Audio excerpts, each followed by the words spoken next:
कथा प्रेमी महानुभाव, ये कथा कब मिलती है कह करके भागवत जी ने स्वयं वर्णन किया कि दुर्लभेव कथा लोके श्रीमद्भागवतोद्भवः कोटि जन्म समुत्थीन पुण्येनैव तु लभ्यते। बोले एक जन्म के पुण्यों से ये प्राप्त नहीं होती है महाराज, कोटि जन्म समुत्थीन पुण्येनैव तु लभ्यते। करोड़ों जन्मों के पुण्य का फल जब एक ही बार में मिलता है तो उस पुण्य के प्रताप से भागवत कथा श्रवण करने को मिलती है महाराज। और हम सभी भाग्यशाली हैं कि जो प्रथम दिवस से लेकर के और आज सप्तम दिवस तक निरंतर हमें इस भागवत भागीरथी में स्नान करने का मौका मिला महाराज। बोले जैसे ग्रीष्म काल की तपती धूप में आए हम कहीं से यात्रा करके पैदल चल रहे हैं और धूल मिट्टी सारे शरीर में पसीने में धूल मिट्टी से सारा शरीर लथपथ हो रखा है और गए गंगा जी में डुबकी लगाई, स्नान किया तो सारी धूल मिट्टी, सारी जितनी गर्मी थी, जितना पाप ताप था, जितना ताप था, वो सारा धुल गया और देह एकदम चमचमाने लगी। ठीक उसी भांति ये भागवत भागीरथी है, भागवत गंगा है, भागवत रूपी गंगा है। इसमें जो नहा जाता है महाराज, डुबकी लगाता है, उसके पाप ताप संकट सब उसी प्रकार से धुल जाते हैं और अंतःकरण चमचमाने लगता है। अर्थात हमारी इस हृदय गुफा में परम पिता परमात्मा का निवास स्थान बन जाता है। बोले भक्त वत्सल भगवान की जय। संसार कर्दमालेप प्रक्षालन पटीयसी। भागवत जी ने स्वयं घोषणा करी कि ये भागवती गंगा क्या करती है, संसार कर्दमालेप प्रक्षालन पटीयसी। संसार की जो कर्दम है माने कीचड़ है, संसार की कीचड़ क्या है, रोग शोक द्वेष मत्सर अभिमान अविद्या, इसको प्रक्षालन करने में ये भागवत भागीरथी महाराज सहायक है और संपूर्ण शक्ति है भागवत भागीरथी। चतुर्थ स्कंद में वर्णन मिलता है कि उस परम पिता परमात्मा, भक्त वत्सल परम पिता परमात्मा को सबसे जल्दी प्रसन्न कैसे कर दिया जाए, भगवान की कृपा हम पर शीघ्र कैसे हो जाए, जल्दी परमात्मा हम पर कृपा कैसे करें। बोले कोई साधन है, कोई दवाई है, बोले है।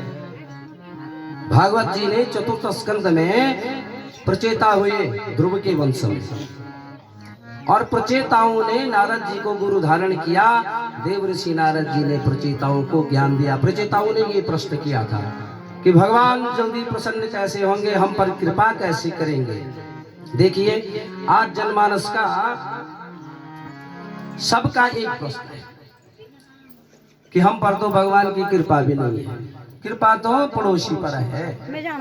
पड़ोसी पर देखो, इसके दादा परदादा भीख मांगते थे, कभी क्या स्थिति थी, भगवान की कृपा उन्हीं पर है, हम पर तो कुछ भी नहीं।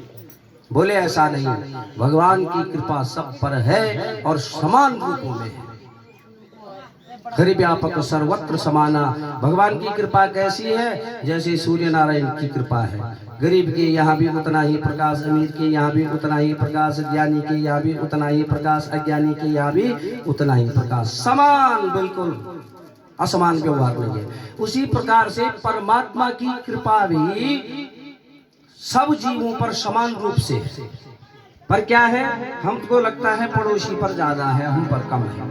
क्यों ऐसी प्रतीति क्यों होती है? बोले मानो देखो, बिना दृष्टांत के सिद्धांत तो समझ में नहीं आता है, तो ध्यान देंगे तो समझ में आएगा। जैसे बारिश हो रही है, अब बारिश हो रही है, हमारे पास 20 लीटर की बाल्टी है, उतनी तो भरनी है जितना पात्र होगा, किसी पड़ोसी के पास 500 लीटर की सेंटेक्स है, उसकी 500 लीटर की सेंटेक्स भरेगी। किसी के पास 15 लीटर की गगरी है, उसकी 15 लीटर गगरी भरेगी। तो कहने का भाव क्या है, जितने लीटर का पात्र है उतना ही पानी भर सकते हैं। तो ऐसे ही जैसे बारिश का पानी सबके यहाँ बराबर बरसता है, पर पात्र के अनुसार हम उसका संग्रह कर सकते हैं। उसी प्रकार से परमात्मा की कृपा प्रत्येक व्यक्ति पर, मानव मात्र पर समान है, पर हमारा जो श्रद्धा का पात्र, जितनी श्रद्धा होगी उतनी कृपा होगी। जितनी श्रद्धा होगी, जितनी श्रद्धा भक्ति और विश्वास होगा परमात्मा पर, उतनी कृपा होगी। जब श्रद्धा ही नहीं, भक्ति ही नहीं, विश्वास ही नहीं, तो कृपा कैसे होगी? तब लगता है कि पड़ोसी पर ज्यादा कृपा है, हम पर नहीं। तो श्रद्धा का पात्र ज्यादा लीटर का होना चाहिए, उतनी कृपा होगी। बोले भक्त वत्सल भगवान की जय, भागवत भगवान की जय। तो प्रचेताओं ने प्रश्न किया, महाराज परमात्मा जल्दी प्रसन्न कैसे हो सकते हैं? कोई ऐसी दवाई बताइए हमें कि जिसमें खर्चा भी कम लगे, समय भी कम लगे। हमारे पास समय कहाँ है, हम सब बिजी हैं, समय है ही नहीं।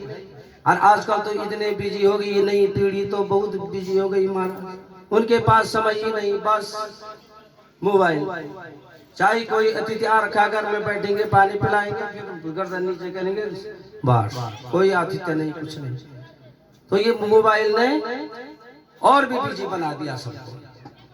और देखिए, नई पीढ़ी के लिए एक संदेश दे रहा हूं मैं इस व्यासपीठ से कि आप लोग नई पीढ़ी जरूर अपने धर्म के स्वरूप को जाने, किसी संत से शिक्षा ग्रहण करें धर्म की, किसी ब्राह्मण से करें जिस पर आपका विश्वास हो।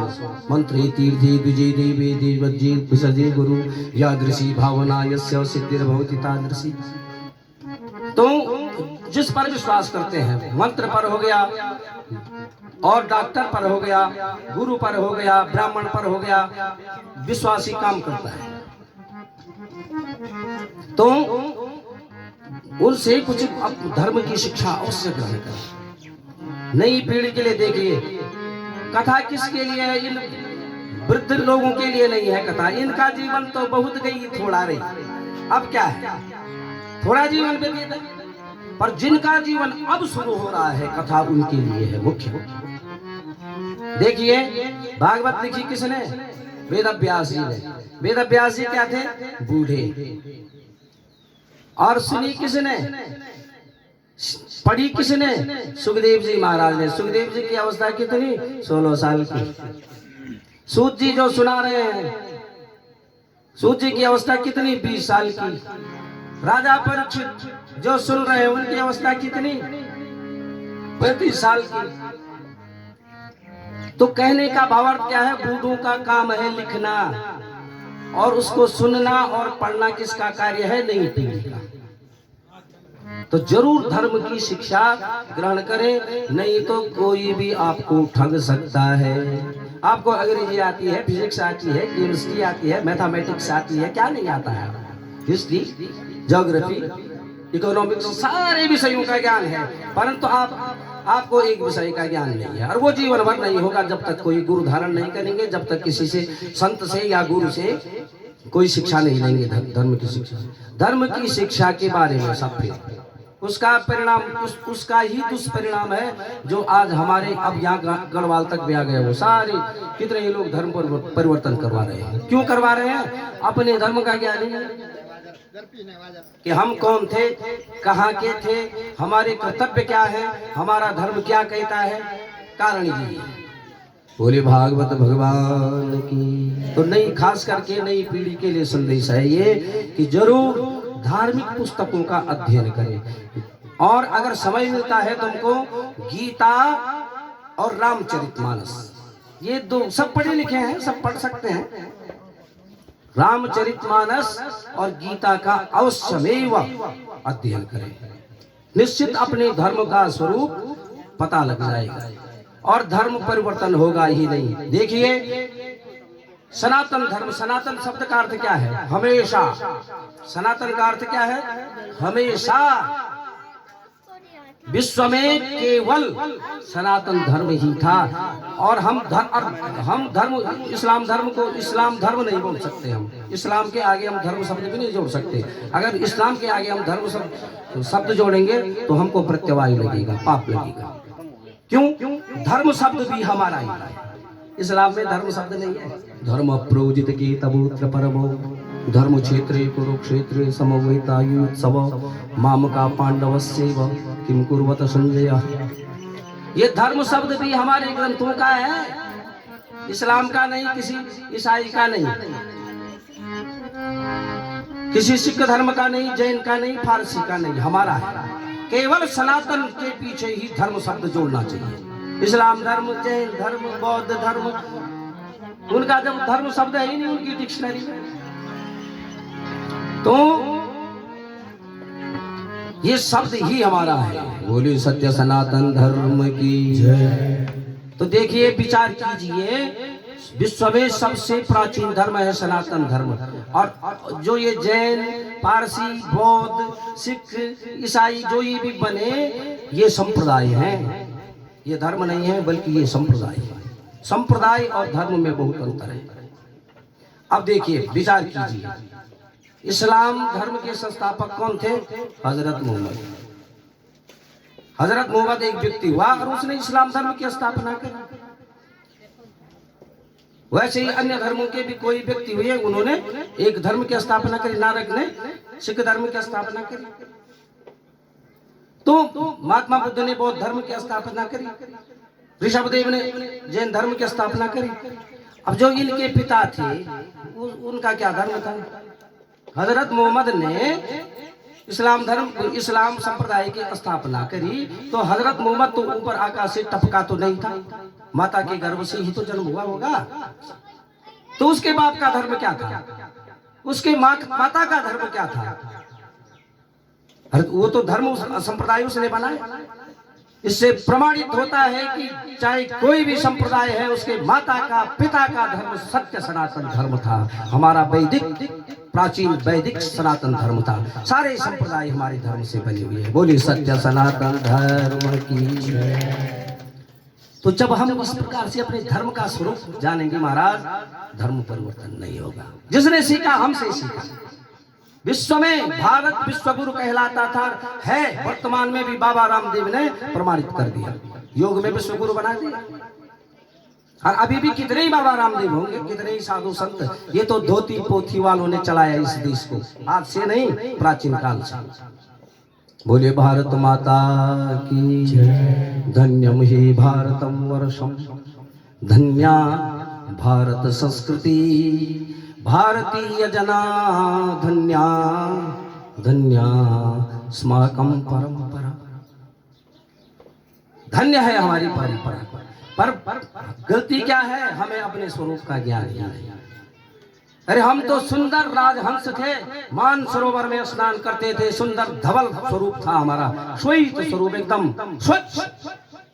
और हम कौओं के साथ चले गए, अपना स्वरूप भूल गए, हंस के कौवे बन गए। बोली सत्य सनातन धर्म की जय। भागवत भगवान की जय।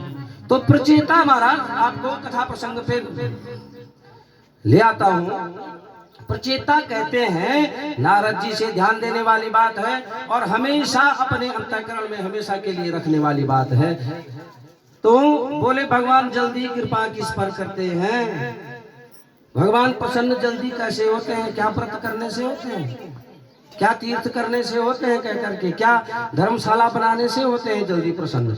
बोले परमात्मा जल्दी प्रसन्न तो धर्मशाला बनाने से होते हैं, न दान करने से होते हैं। बोले किससे होते हैं? नारद जी ने। ये गुप्त ज्ञान है महाराज। क्या कि तया सर्वभूतेषु संतुष्ट्या येन केन वा सर्वेन्द्रियोपशान्त्या च तुष्यत्यासु जनार्दने। नारद जी ने प्रचेताओं को 3 सूत्र दिए। बोले भगवान जल्दी जो इन 3 सूत्रों को अपने जीवन में अपनाएगा, अपने आचरण में ग्रहण करेगा, उस पर परमात्मा निश्चित प्रसन्न होंगे। और ऐसा नहीं कि कब होंगे, देर में होंगे। बोले कि था शीघ्र, शुरू करके देखो तुरंत परमात्मा की कृपा। बोले क्या करना है, 3 सूत्र दिए नारद जी ने, और देव ऋषि नारद ने दिए कि क्या करें। पहला सूत्र, दयया सर्वभूतेषु।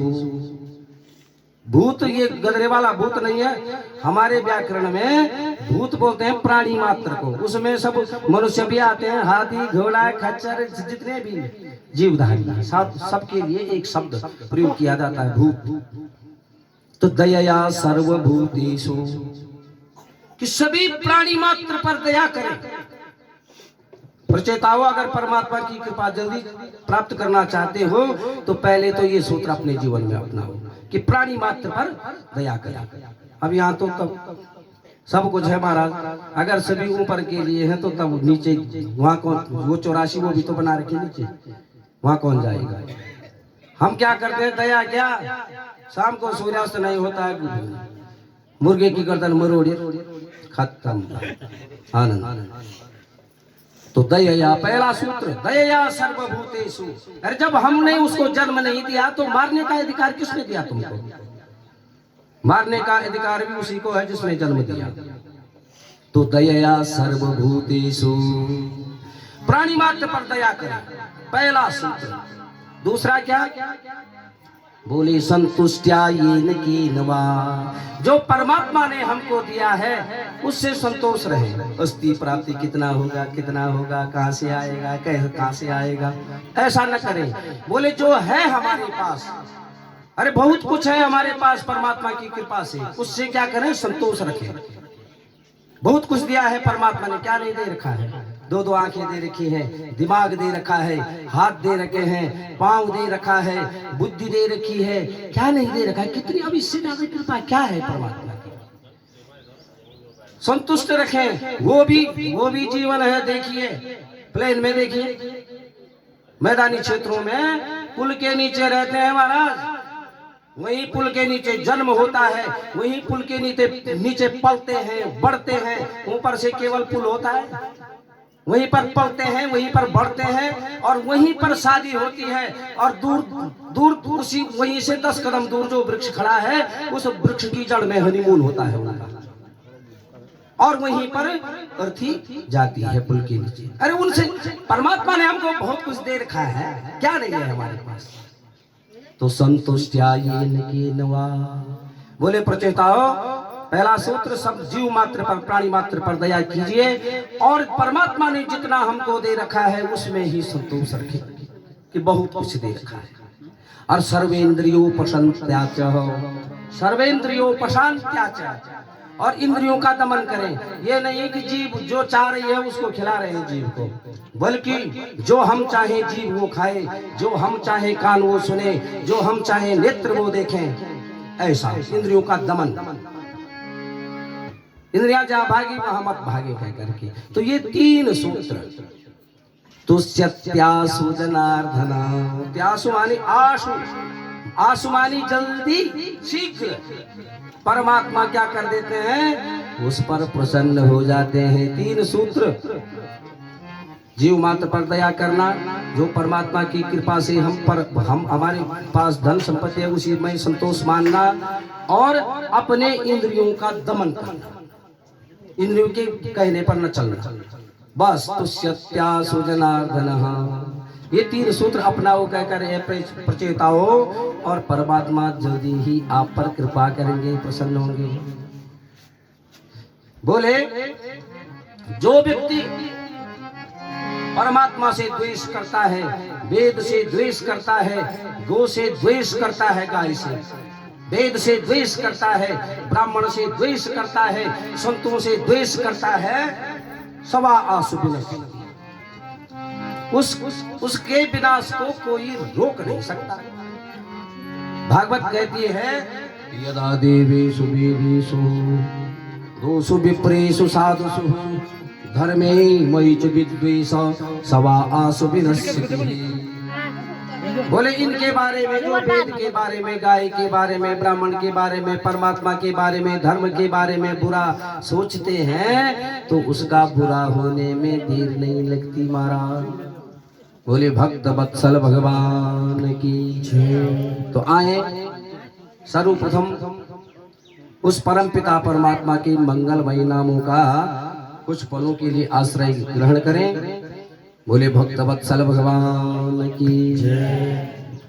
गोविंद राधे माधवा गोपाल राधे माधवा गोविंद राधे माधवा गोपाल राधे माधवा गोविंद राधे माधवा गोपाल राधे माधवा गोविंद राधे माधवा गोपाल राधे माधवा राधे राधे माधवा श्री राधा माधवा राधे राधे माधवा श्री राधा माधवा राधे राधे माधवा श्री राधा माधवा राधे राधे माधवा श्री राधा माधवा राधे माधवा राधे माधवा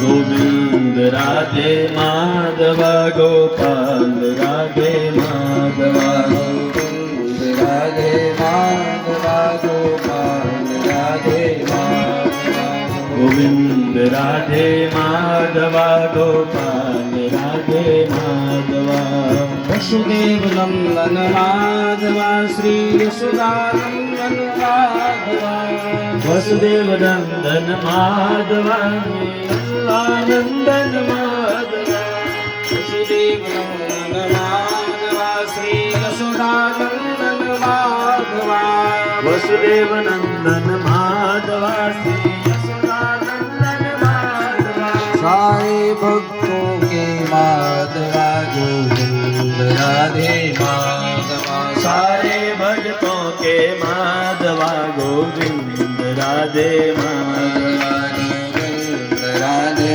माधवा गोपाल राधे माधवा गोविंद राधे माधवा गोपाल राधे माधवा गोविंद राधे माधवा गोपाल राधे माधवा गोविंद राधे माधवा गोपाल राधे माधवा नंद बाबा की माधवा देवकी मैया के माधवा नंद बाबा के माधवा देवकी मैया के माधवा नंद बाबा की माधवा देवकी मैया के माधवा नंद बाबा के माधवा देवकी मैया के माधवा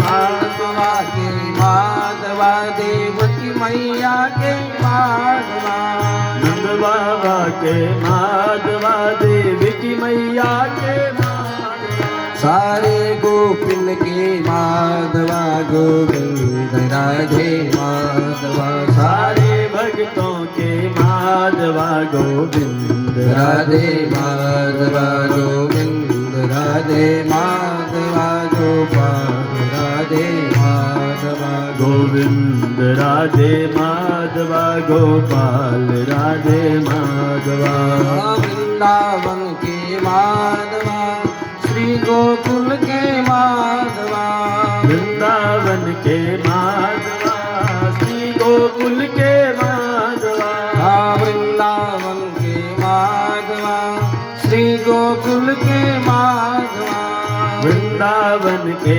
माधवा श्री गोकुल के माधवा श्री द्वारिका के माधवा गोविंद राधे माधवा गोविंद राधे माधवा गोपाल राधे माधवा गोविंद राधे माधवा गोपाल राधे माधवा गोविंद राधे माधवा गोपाल राधे माधवा गोविंद राधे माधवा गोपाल राधे माधवा गोविंद राधे माधवा गोपाल राधे माधवा गोविंद राधे माधवा गोपाल राधे माधवा गोविंद राधे माधवा गोपाल राधे माधवा माधवा गोविंद राधे माधवा गोपाल गोपाल राधे माधवा गोविंद राधे माधवा गोपाल राधे माधवा गोविंद राधे माधवा गोपाल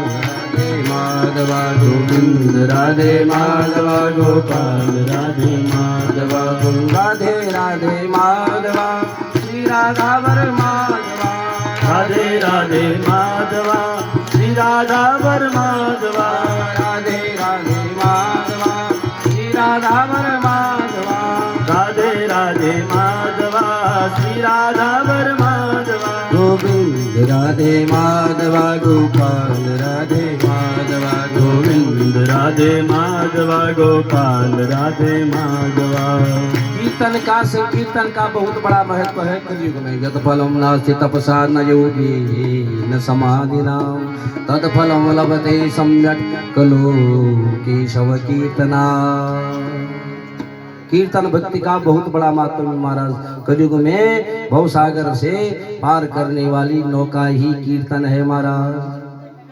और बोले परमात्मा को श्री हरि विष्णु लक्ष्मी नारायण को एक बार नारद जी ने पूछा कि प्रभु क्षीर सागर में जाता हूँ तो वहाँ को नहीं मिलते आप, वैकुंठ में जाता हूँ वहाँ नहीं मिलते हैं आप अपना निश्चित पता बताइए कि आप हमेशा रहते कहाँ हैं, जो मुझे आपके दर्शनों का लाभ मिलता रहे। अपना निश्चित स्थान बताइए कि ज्यादा आप रहते कहाँ हैं। परमात्मा ने घोषणा की कि ना हम बसामि वैकुंठे योगिनां हृदये न चह मद्भक्ता यत्र गायन्ति तत्र तिष्ठामि नारद। बोले कि ना हम बसामि वैकुंठे, है मेरे पुत्र नारद, न मैं हमेशा वैकुंठ में निवास करता हूँ और न क्षीर सागर में निवास करता हूँ। और योगी नाम हृदय न योगियों के बड़े अमलात्मा विमलात्मा संत ऋषि उनके हृदय में भी हमेशा निवास नहीं करता हूँ, बल्कि मैं हमेशा निवास कहाँ करता हूँ। बोले यद भक्ता मत्र गायन्ति, जहाँ मेरा भक्त मेरा कीर्तन करते हैं, स्मरण करते हैं, नाम रूप लीला का गुणानुवाद करते हैं, भजन करते हैं, कीर्तन करते हैं, तत्र तिष्ठामि नारद, उनके बीच में मैं अदृश्य रूप में हमेशा विराजमान रहता हूँ। बोले भागवत भगवान की, बाकी बिहारी लाल की।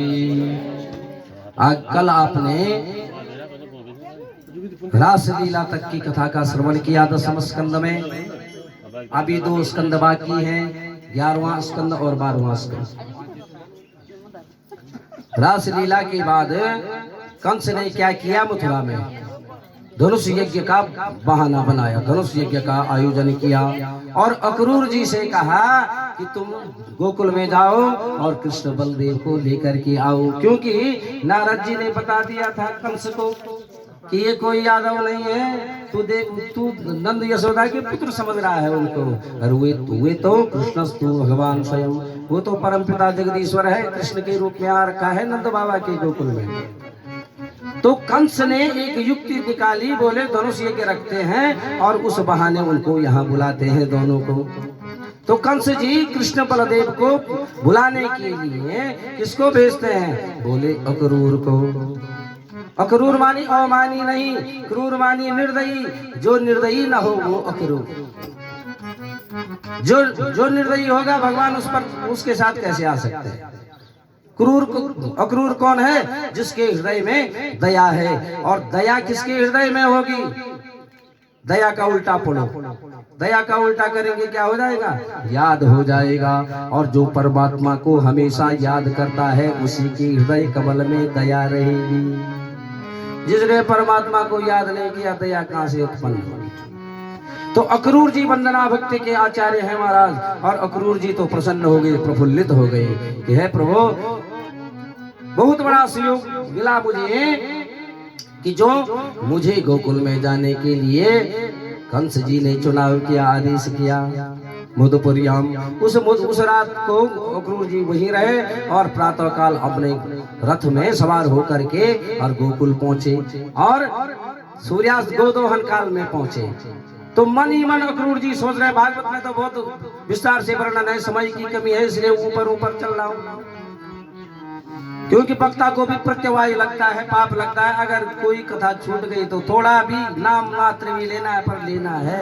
वैसे महाराज हरि अनंत हरि कथा अनंता, भगवान ही अनंत हैं, उनकी कथाओं का भी कहीं अंत नहीं है महाराज। कथा भी अनंत है, कभी पूरी होने वाली नहीं। कितने ही जन्म लेने पड़ेंगे तब भी पूरी नहीं होने वाली।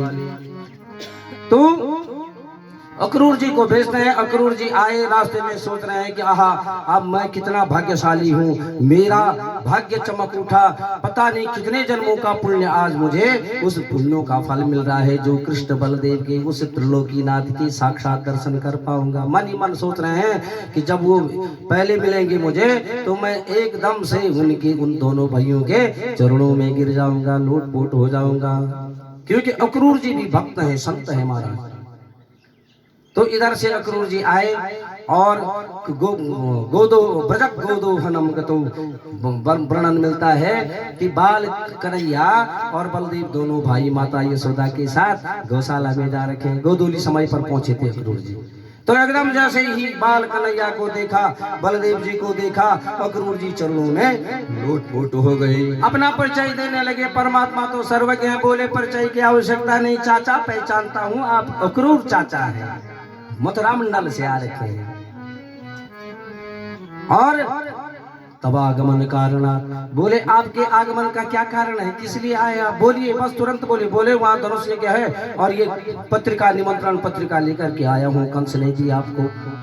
बोले ठीक है, स्वागत है मामा कंस का, जाएंगे निश्चित जाएंगे। और नंद बाबा ने क्या किया, ढिंडोरा पिटवा दिया गोकुल में और सबको कहा जो जो मथुरा धनुष यज्ञ में जाना चाहते हैं सब आओ। प्रातः काल हुआ तो सब चल पड़े महाराज। इधर से जैसे ही गोपियों को पता लगा कि अक्रूर कृष्ण बलदेव को लेने के लिए आ रखा है। गोपियां तो ऐसा प्रेम करती थी, ऐसा प्रेम करती थी कृष्ण बलदेव से जैसे माताएं अपने पुत्र से प्रेम करती है, ऐसा प्रेम, निस्वार्थ प्रेम।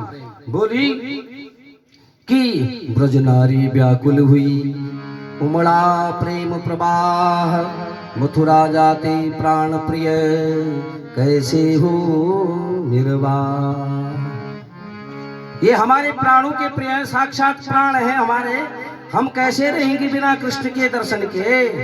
अक्रूर चाचा को डांट रही हैं कि बोले मृदुगात और सौम्य मुख, पर स्वभाव से क्रूर, पंडित कैसे मूर्ख है, नाम रखा अक्रूर। अरे तुम तो क्रूर हो, वो पंडित कौन, मूर्ख पंडित ने तुम्हारा नामकरण किया और तुम्हारा नाम अक्रूर रखा। तुम तो क्रूर हो जो हमारे प्राण प्रियों को ले जा रहे हैं। एवं ब्रुवाणा विरहातुरा वृषम, ब्रज स्त्रिय कृष्ण विषक्त मानसा। विरह में व्याकुल होकर के और विरह वेदना में गोपियों के नेत्र सजल हो गई महाराज, अश्रुधारा बहने लगी। और श्री कृष्ण गोविंद हरि मुरारे, हे नाथ नारायण वासुदेव, और भगवान के मंगलमय नामों का उच्चारण करने लगी। इधर से रथ द्रुत गति से चल पड़ा महाराज और गोपियां परमात्मा के नामों का आश्रय कर लेने लगी। इधर कंस की मथुरा में जैसे ही पदार्पण हुआ, भगवान कृष्ण बलदेव ने धनुष रंगशाला में देखा, हुआ बहुत बड़ा धनुष रखा हुआ है, बहुत सारे धन लगा हुआ है उस पर, हीरे मोती जिस माणिक स्फटिक सारा। तो करेण बामेन सलील मदभुतम, जैसे गन्ना एक हाथी तोड़ देता है, गन्ना तोड़ने में हाथी को क्या परिश्रम लगता है, ऐसे ही मानो कोई हाथी गन्ना तोड़ रहा हो, ऐसे ही परमात्मा बाल कन्हैया ने उस धनुष को तोड़ दिया। धनुष जैसे ही टूटा, पृथ्वी आकाश दिशाएं सारे डगमगाने लगी, कंस भी डरने लगा। कितना भयंकर परशुराम ने दिया था वो धनुष कंस को, और परशुराम को भगवान शंकर ने दिया था वो धनुष। त्रिपुरासुर दैत्य का वध किया था उस धनुष से भगवान शंकर ने। और वो धनुष परशुराम की भक्ति पर प्रसन्न होकर परशुराम को दिया था। और परशुराम ने कंस को क्यों दिया था? कंस ने एक बार मंदरा वो पर्वत उठा दिया परशुराम की कुटिया की सही, बोले इतना बलशाली है, जरा ये धनुष उठा तो देखो जरा, अष्टधातु का धनुष था। तो कंस इतना बलशाली था, उसने वो धनुष उठा दिया। परशुराम जी महाराज ने कहा कि ले बेटा तेरे को दान करता हूँ ये धनुष का, परंतु सुन लेना तेरी मृत्यु तब होगी जो इस धनुष को तोड़ेगा वही उसी के हाथ तेरी मृत्यु निश्चित है। बोली भागवत भगवान की जय। परमात्मा कन्हैया ने उस धनुष को तोड़ दिया। और दूसरे दिन कंस ने क्या किया? मल्ल युद्ध का आयोजन किया, अपने चाणूर मुष्टिक मल्ल लगा दिए महाराज। बाल कन्हैया और कृष्ण बलदेव को उनके साथ युद्ध करवाया, छाती से छाती भिड़ा दी, माथे से माथा भिड़ा दिया, पंजों से पंजे भिड़ा दिए। मल्ल युद्ध होने लगा। कुछ काल में ही, कुछ अल्प समय में ही परमात्मा कृष्ण बलदेव ने कंस के मल्ल जो चाणूर मुष्टिक थे उनका काम तमाम कर दिया, प्राणांत कर दिया। बोली भागवत भगवान की। बाल कन्हैया लाल कली कर एक पुनीत प्रतापा, मानस पुण्य होई नहीं पापा, मानस पुण्य होई नहीं पापा। देखिए कलयुग में मानस जो हम मन में सोचते हैं ना शुभ कर्म की, तो उसका तो पुण्य मिल जाता है, और मन में अगर दुष्कर्म मिलता सोचते हैं तो उसका फल नहीं मिलता। मानस पुण्य और हो ही नहीं पापा। माना अगर हम यहाँ पर बैठे हैं और हमारे मन में भी है कि काश ऐसी भागवत कथा हमारे आंगन में भी होती तो मेरा जीवन भी सफल हो जाता, तो कथा का पुण्य मिल जाएगा। और मन में किसी के प्रति बुरा भाव है कह करके उसका फल नहीं मिलेगा, उसका पाप फल नहीं मिलेगा। मानस पुण्य हो ये नहीं पापा। तो बोले भागवत भगवान की। जब घोर कलयुग आएगा तो परमात्मा का कलयुग के दो अवतार, बुद्ध अवतार और कल्कि अवतार, तो कल्कि अवतार होगा। बोले संबल ग्राम मुख्यस्य ब्राह्मणस्य महात्मनो भवने विष्णु यशसो कल्किर प्रादुर्भविष्यति। कल्कि अवतार होगा कह करके संबल ग्राम में। देखिए संबल ग्राम भारत में दो हैं, एक संबल ग्राम है महाराज उड़ीसा में, और दूसरा है उत्तर प्रदेश के मुरादाबाद जनपद में। तो संतों ने, विद्वानों ने, विद्यापीठ ने ये माना है कि उत्तर प्रदेश के मुरादाबाद वाले जनपद में ही भगवान कल्कि का अवतार होगा, उड़ीसा वाले में नहीं, मुरादा वाले में, उत्तर प्रदेश वाले में। उसमें संबल ग्राम के निवासी विष्णु यशः ब्राह्मण, विष्णु यश नामक ब्राह्मण के घर में भगवान कल्कि अवतार धारण करेंगे। बोली कल्कि भगवान की, बालकृष्ण भगवान की। तो इस प्रकार से यहाँ पर कलयुग का वर्णन, आगे परीक्षित मोक्ष का वर्णन मिलता है। सुखदेव जी अंतिम उपदेश करते हैं राजन के लिए। है राजन, आज 7वां दिन है और आज तक्षक नाग ने आकर के तुझे दसना है और तेरी मृत्यु हो जानी है, परंतु तू तो क्या है, तू शरीर नहीं है, तू तो आत्मा है, अविनाशी आत्मा है, अपने को शरीर मत मान। ए राजन क्या कर, अंतिम उद्देश्य है भागवत का सुखदेव जी के द्वारा राजा परीक्षित को। एवं आत्मात्मानं मात्मानैवमृतं प्रभो बुद्ध्यान मानव गर्भण्यां वासुदेवानुचिंतनम्। तक्षक का ध्यान मत करना, बल्कि अपनी बुद्ध्यानुमान कर्मण्यां वासुदेवानुचिंतनम, भगवान उस परम पिता परमात्मा वासुदेव के चिंतन में बैठ जाओ और अपनी बुद्धि में, मन में केवल वासुदेव मय बना दो। तुम तो क्या हो, शरीर नहीं हो, आत्मा हो हमारा, और आत्मा न मरती है न जन्म लेती है, अजर अमर है आत्मा। कैसी है अजर अमर? बोले जैसे जल से बुलबुला उठता है, पानी में से बुलबुला उठता है और फिर वो बुलबुला कुछ काल पश्चात तैरता है पानी में, और कुछ काल पश्चात क्या हो जाता है, फूट जाता है, पानी में ही मिल जाता है। ऐसे ही पानी स्वरूप परमात्मा है, और जो आत्मा है हमारी वो पानी के बुलबुले की तरह है। महाराज आज इस शरीर में गई, दूसरे जन्म में दूसरे शरीर में गई, और फिर वो आत्मा पानी रूप बुलबुला वो फट करके समाप्त हो करके फिर पानी में मिल गया, अर्थात परमात्मा से उत्पन्न थी आत्मा और परमात्मा में ही विलीन हो गई। अंतिम उपदेश श्री भागवत का राजा परीक्षित को सुखदेव जी ने दिया। तो अहम ब्रह्म परम धामम ब्रह्माहम परमं पदम एवं समीक्षणात्मानं मात्मन्नाध्याय निष्कले। अहम ब्रह्म परम धाम, ऐसा मन में ऐसी भावना करें ए राजन कि अहम ब्रह्म, जो ब्रह्म है वो मैं, और जो मैं हूँ वही ब्रह्म। ब्रह्म और भगवान और मेरे में कोई अंतर नहीं, मैं तो विशुद्ध आत्मा हूँ महाराज, निर्मल आत्मा हूँ। मरेगा तो ये शरीर मरेगा, मैं थोड़ी मरूंगा, मैं तो जिंदा रहूंगा। मेरा तो दूसरा जन्म भी होना है, पूर्व जन्म भी था, ये जन्म भी था, दूसरा भी होना है।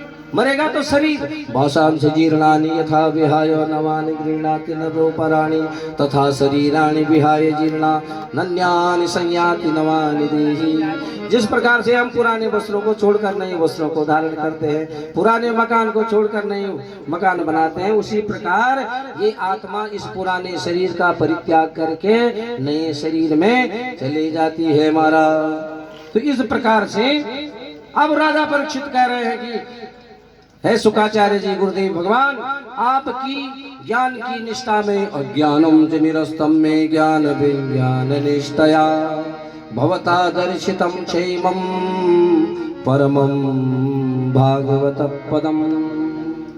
बोले आपकी ज्ञान विज्ञान की निष्ठा ने मुझे उस परम पिता परमात्मा के दर्शन होने लगे, और मैं अपनी आत्मा में उस परमात्मा का ही चिंतन करने लगा। भागवत का जब मैंने प्रथम स्कंद श्रवण किया तो परमात्मा की दक्षिण चरण की मुझे दर्शन हुई। जब द्वितीय स्कंद की कथा मैंने श्रवण करी महाराज तो वाम चरण के दर्शन हुए। तृतीय स्कंद की कथा श्रवण करी, परमात्मा के कंधों के दर्शन हुए। चतुर्थ स्कंद की कथा श्रवण करी, परमात्मा के दिव्य हस्त कमलों का दर्शन हुआ। पंचम षष्ठ स्कंद से दोनों जंघाओं के दर्शन हुए, और सप्तम स्कंद से कटिभाग का दर्शन हुए। अष्टम नवम से वक्षस्थल और दसम स्कंद की कथा जैसे सुनी, परमात्मा का मुखारविंद के दर्शन हुए। और एकादश में परमात्मा का वरद हस्त मुझे बुला रहे हैं। अब तो वो परमात्मा मुझे ऐसा लग रहा है कि वो परम पिता परमात्मा मुझे बुला रहे हैं दोनों हाथों से। अब मैं परमात्मा का ही ध्यान कर रहा हूँ, मैं उनकी शरण में हूँ, मैं सर्वत्र उन्हीं परम पिता परमात्मा को देख रहा हूँ। तो सुखदेव जी ने कहा वाह शीला 16 आना खरा निकला महाराज। तो इत्युक्तमनुज्ञाप्य भगवान बादरायणी जगाम भिक्षुभी साकम नरदेवेन पूजितम। नरदेव जो राजा परीक्षित है उन्होंने गुरुदेव भगवान सुखदेव जी का पूजन किया, और वहां से परमात्मा सुखदेव मुनि वहां से अंतर्धान हो गए। बोले सुखदेव जी महाराज की। आए एक मिनट के लिए सुखदेव जी को भजन के माध्यम से हम भी प्रणाम करें। हरि कथा सुनाने वाले, हरि कथा सुनाने वाले तुमको लाखों प्रणाम, तुमको लाखों प्रणाम। हर की कथा सुनाने वाले, हर की कथा सुनाने वाले तुमको लाखों प्रणाम, तुमको लाखों प्रणाम, तुमको लाखों प्रणाम, तुमको लाखों प्रणाम, तुमको लाखों प्रणाम, तुमको लाखों प्रणाम। हर की कथा सुनाने वाले, हर की कथा सुनाने वाले लाखों प्रणाम, तुमको लाखों प्रणाम। हम प्याला जा रहे थे हम के गाला, सुधा पिलाने वाले, वो सुधा पिलाने वाले तुमको लाखों प्रणाम, तुमको लाखों प्रणाम, तुमको लाखों प्रणाम, तुमको लाखों प्रणाम। बोले सुखदेव जी महाराज की जय। भगवान बादरायणी सुखदेव भगवान की जय। इधर सुखदेव जी तो चले गए महाराज। राजा परीक्षित बोले गंगा के किनारे पर बैठ गए। और कुशासन पर बैठ गए उत्तर की तरफ मुख करके। संशय छिन्न निसंग महायोगी पर ब्रह्म में तदाकार हो गए। अब तो ऐसा लग रहा है कि तक्षक अपहितो विप्रा क्रोधेन विजुषूदना हन्तु कामो नृपं गच्छन् ददर्शं पति काश्यपम्। तक्षक आया विप्रों के साथ श्राप के कारण है, श्राप के कारण। तो तक्षक आया, मार्ग में जा रहा था तक्षक राजा परीक्षित को डसने के लिए। तो तभी कश्यप ऋषि मिले महाराज वहां पर। और कश्यप ऋषि ने कहा, आप कहाँ जा रहे हो? ब्राह्मण के वेश में था तक्षक है, ब्राह्मण देव का परिचय। बोले, मैं राजा परीक्षित को आशीर्वाद देने जा रहा हूँ, उनका आज अंतिम समय है। बोले, आप कौन है? कश्यप ऋषि ने कहा कि मैं कश्यप हूँ। बोले, कि आप कहाँ जा रहे हो? बोले, मैं राजा को बचाने के लिए जा रहा हूँ। बोले, क्यों? बोले, कश्यप ऋषि, मुझे धन की आवश्यकता है। तो तभी क्या हुआ? बोले कि तक्षक ने कहा कि कश्यप ऋषि से, क्या आप तक्षक नाग के द्वारा जो दशा है उसको बचाने में समर्थ हैं आप? बोले, अगर तक्षक होता यहाँ पर तो अभी दिखा देता। तो तक्षक प्रकट हो गया कि मैं ही तक्षक हूँ। बोले, वहां पर एक हरा बड़ा वृक्ष था, एक काटो इसको। तक्षक ने कहा कि मैं तक्षक ने उस वृक्ष पर डस दिया और वृक्ष पर एक लकड़हारा भी जा रखा था, सूखी लकड़ियां काट रखा हुआ।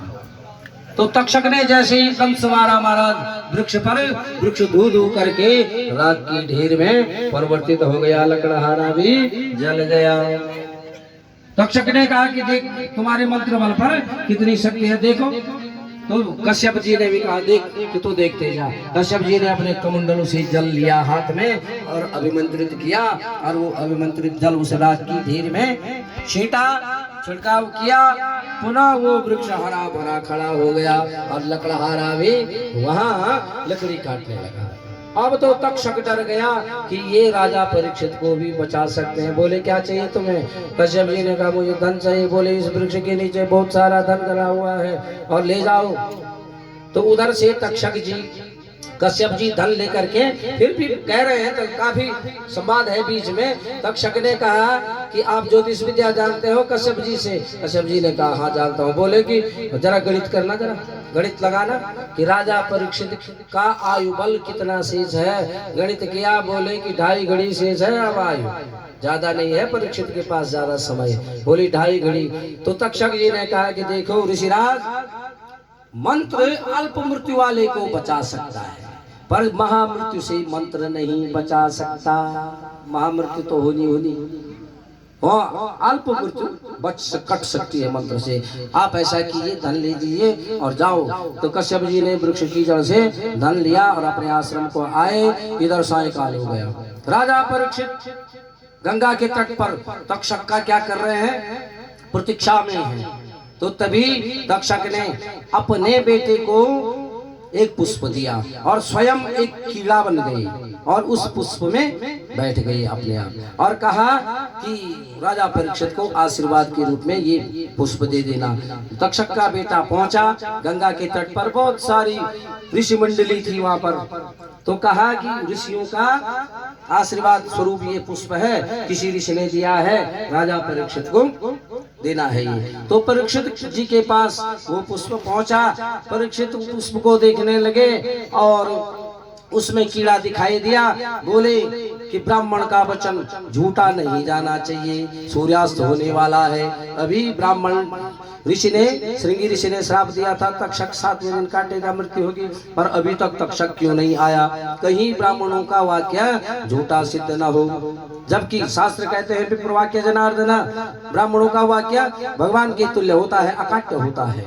तो उस कीड़े पर भावना करने लगे, काश ब्राह्मण के वचनों की रक्षा हो जाती, ब्राह्मण के श्राप की रक्षा हो जाती, ये कीड़ा ही तक्षक बन जाता। जब मन में ऐसी भावना हुई तो कीड़े से तक्षक प्रकट हो गया, राजा को दस दिया और परीक्षित जी महाराज परम गति का लाभ प्राप्त हो गया। तक्षक ने तो शरीर को काटा, आत्मा तो परमात्मा में मिल चुकी थी। बोली लक्ष्मी नारायण भगवान की। आगे राजा परीक्षित के पुत्र ने जन्मेजय ने क्रोध किया नागों से, सर्पों से, और सर्प सत्र करवाया और देवगुरु बृहस्पति ने समझा बुझा करके वो सर्वशस्त्र बंद करवाया महाराज। बोले राज ऋषि परीक्षित जी महाराज की, भक्त वत्सल भगवान की, भागवत भगवान की। अब अंतिम अध्याय में भागवत मातम्य है, 2 श्लोक से ज्यादा मातम्य में वर्णन नहीं करूंगा, समय हो रहा है। तो बोले परमात्मा कि ये अर्चयन्ति सदा गे हे शास्त्रम भागवतम नरा प्रणीतास्ति शिवोदा यावदा भूत संप्लवम।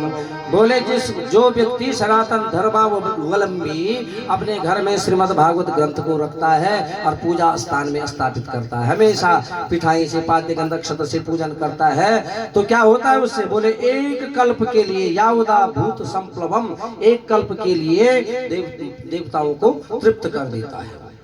और श्लोकार्धम श्लोक पादम व नित्यम भागवतोद्भवम पठते सुनयाद यस्तु को सहस्रम फलम लभेत।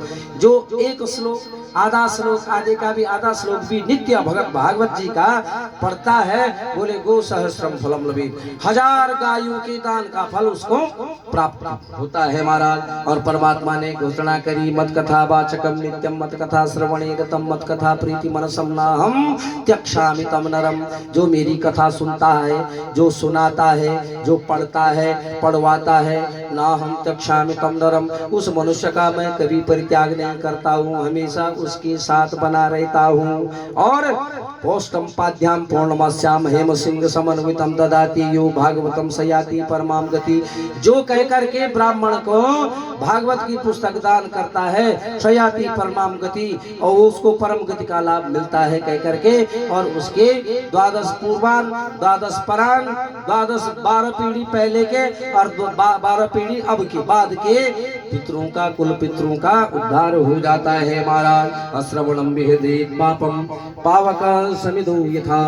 भागवत कथा श्रवण करने से जिस प्रकार से लकड़ी कच्ची गीली आग क्या करती है, कच्ची गीली लकड़ियों को भस्म कर देती है, उसी प्रकार से भागवत कथा सारे पाप ताप संताप का भस्म कर देती है महाराज। बोली भागवत पुराण संहिता की, भागवत भगवान की। तो सज्जनों, कथा प्रेमी महानुभाव बंधुओं माताओं, ये भागवत रूपी ज्ञान भगवान विष्णु से ब्रह्मा जी को प्राप्त हुआ, ब्रह्मा जी से नारद जी को प्राप्त हुआ, नारद जी से सुखदेव जी को प्राप्त हुआ, और सुखदेव जी से सूत जी को प्राप्त हुआ, और सूत जी से शौनक आदि 88,000, और सुखदेव जी से परीक्षित, सुखदेव जी ने परीक्षित जी को श्रवण करवाया।